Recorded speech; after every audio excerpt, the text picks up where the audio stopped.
Recently, I went to a big book sale that happens in my city every year. A giant convention center is packed with tables piled with books. People make their way up and down the aisles looking for books to fill their days, nights, and minds. Most years, I look for newly published books I've heard people talk about over the last couple of years. But this year, a different table caught my eye. Old and interesting. Beautiful old copies on the tables and in the boxes underneath. Collector's editions of classics and biographies. Nature books and reference copies. Most of these were clearly brought in as sets, and many bore the same nameplates, a big clue that most of these were part of an estate. These books were sold or given away when their owner passed away. I pictured their loved ones standing around bookshelves at the deceased's home, heads tilted, thinking both how much she loved these books and how heavy they will be to lug to the car. I love that she loved books, they said. I don't want to shove these into boxes, they think.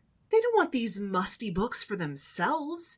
These represent her interests. They would only be reminders of her.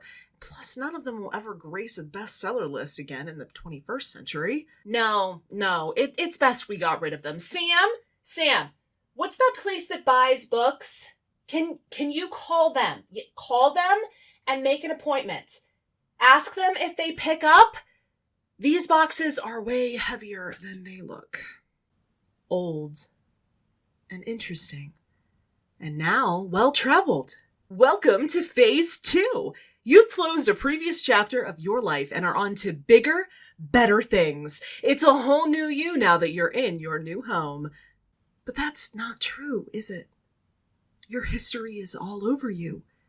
Your ripped dust jacket, faded text, yellowing pages. Should I dust you for fingerprints and find out who held you last? I don't know for sure if you were loved or who loved you. But I can see you've made it. And that counts for a whole lot.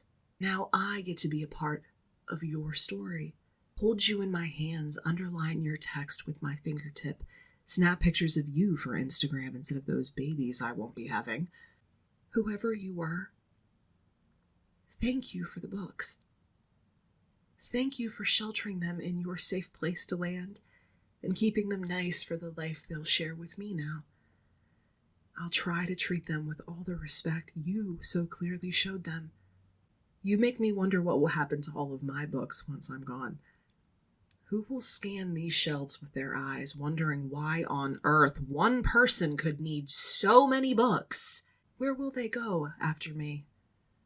Will they be tossed in a box, loaded onto a truck, and hauled away to this same sale? Will a young woman of a much younger generation smile softly when she sees these vintage relics? Will she page through them? Oh, cool, this one's signed! Before, one by one, they become a part of her reading room, her story. I hope that for them. I'll hope that for them with my last dying breath.